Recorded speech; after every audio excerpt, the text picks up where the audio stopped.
bà xong chùm riệp xúa đó là cừu mình tục thná bà chẳng ngờ ngày này cứ nhom năng miền bà cả chạy đồng lệ muối bịa pon tận năng bánh bánh thèm sật mấy tam thná riêng riêng luôn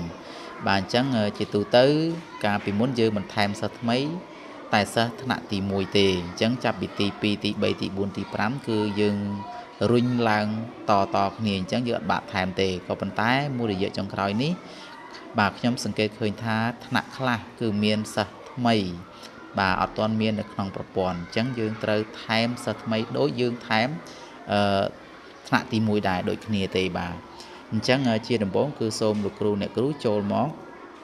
ថ្នាក់ បឋម PLP បាទ អញ្ចឹង នៅ ពេល មក ដល់ កន្លែង នេះ សូម លោកគ្រូ អ្នកគ្រូ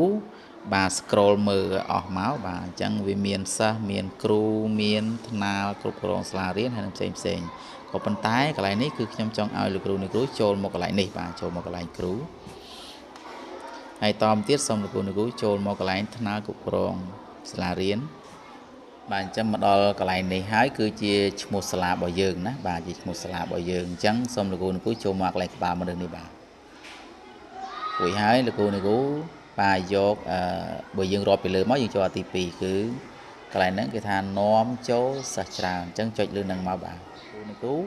បាទចុចកន្លែងទាញយកនេះអញ្ចឹងចុចទាញយកនេះហើយវានឹងចូលទៅក្នុងបាទនេះមួយទៀតបាទនេះអញ្ចឹងវាឲ្យ file នេះមួយមកអញ្ចឹងហើយយើងធ្វើការដោយសារខ្ញុំ download រួចមួយសារហើយអញ្ចឹងណាបាទអញ្ចឹងខ្ញុំអត់បាក់នេះទេនេះលោកគ្រូចូលកន្លែងនាំចូលនេះបាទបាទអញ្ចឹងចូលនាំចូលហើយលោកគ្រូនេះមកយកអាកន្លែងដែលយើងនេះបានមិញណាលោកគ្រូចុចលើនឹងមកបាទអញ្ចឹងរងចាំបន្តិចវានាំចូលបាននេះបាទ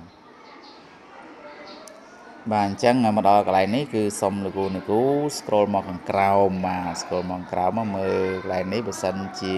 ឈ្មោះនឹងត្រឹមត្រូវហើយបាទអញ្ចឹងបើត្រឹមត្រូវមានថាអត់លោតក្រហមទេឈ្មោះនឹងបាទអញ្ចឹងគេថាពាក់ព័ន្ធទៅនឹងប្រវត្តិទ្រុបរបស់គាត់ហ្នឹងគឺអត់មានពណ៌ក្រហមទេបើសិនតែមានពណ៌ក្រហមក៏យើងបញ្ជូនទៅបាទអត់ឲ្យដែរបាទអត់ឲ្យដែរណាបាទអញ្ចឹងមានន័យថាអស់ហើយអញ្ចឹងអត់អីទេគឺលោកគ្រូអាចនាំចូលនេះបានអញ្ចឹងដោយសារតែខ្ញុំនាំចូលសិស្សខ្ញុំដើមឆ្នាំរួចហើយអញ្ចឹងបើសិនខ្ញុំនាំចូលម្នាក់ទៀតទៅវាធ្វើឲ្យបាទលើសចំនួនសិស្សអញ្ចឹងគឺខ្ញុំអត់នាំចូលទៀតទេគឺខ្ញុំសូមណែនាំជំហាននៃការនាំចូលសិស្សថ្មីឬក៏បន្ថែមសិស្សថ្មីបាទត្រឹម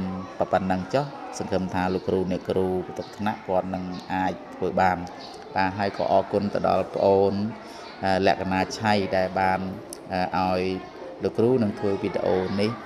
ឡើងវិញបាទដើម្បីបន្ថែមសិស្សថ្មីនៅក្នុងថ្នាក់រៀនបាទអញ្ចឹងអរគុណច្រើនហើយសូម